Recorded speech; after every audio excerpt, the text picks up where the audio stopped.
Hey everybody, welcome back. And so in today's video, I'm going to show you guys how you can access the dark web safely. Now, of course, there are lots of nuances when it comes to accessing the dark web. And I wouldn't necessarily recommend that you should just go to the dark web and connect to the Tor project right here. After you download it to your own device, whatever device you're using, and use your own IP address to connect to it, especially if you're in a super censorship or restrictive, surveillance-heavy country, where you might get some unwanted attention for accessing the dark web. Now, of course, a major benefit to using the dark web is anonymity. However, your ISP, it can see you're accessing it and can report it to the authorities, even if you're not doing anything illegal, since the dark web and the Tor browser are typically associated with the illicit activities. Now, of course, there are plenty of benefits to using the dark web, since the dark web gives people living in countries under heavy censorship a chance to communicate openly without risk of exposure. Now, you can also expose criminals or corrupt public figures anonymously. You can also buy products for cheaper, and you can research a lot of things that might not be available on the regular web. And again, you can communicate anonymously, but that only extends as far as the Tor browser in and of itself,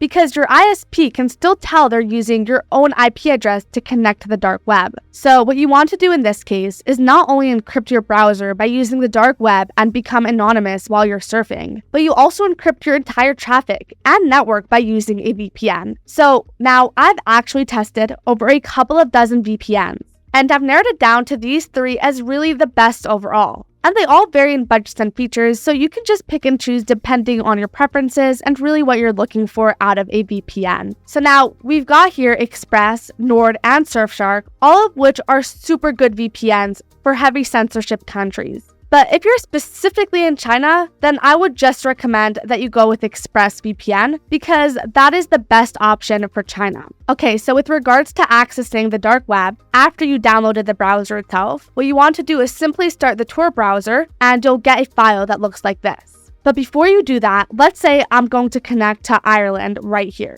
And I'm going to go to my IP finder, and you'll notice that when I look it up, it'll show that I am in Ireland. So as far as the internet is concerned, I'm in Dublin. So when you start the dark web, you want to connect to the VPN first when you start the Tor browser, and then you can establish a connection safely. Now, you can be sure that your ISP cannot know what you're doing online, not just on the Tor browser, but all over your network. Your connection, everything you're doing is now encrypted, and you can safely engage in the Tor browser or whatever else you're really trying to do, whether it's torrenting, accessing streaming services, or like I said, it doesn't really matter, whatever it is. So if you guys are interested in any of these VPNs, you'll find links to pricing and discounts in the description down below, as well as full reviews if you'd like to learn a little bit more about them. Now also, just out of curiosity, I actually spoke with Express, and they mentioned that a lot of people, what they do is they end up spending more on the monthly renewals than they would have with the yearly plan. And that's because the typical pattern is that people renew monthly, thinking they don't need it that long. But unfortunately, they end up spending more money than they would have going with the year plan, especially with the discount code we provided down below. So ultimately, if you know that you're not going to need Express for longer than a month, you should definitely get the month plan. But if there's a chance that you might end up using it longer than a month, you might want to go with the year plan. And if you change your mind or realize, you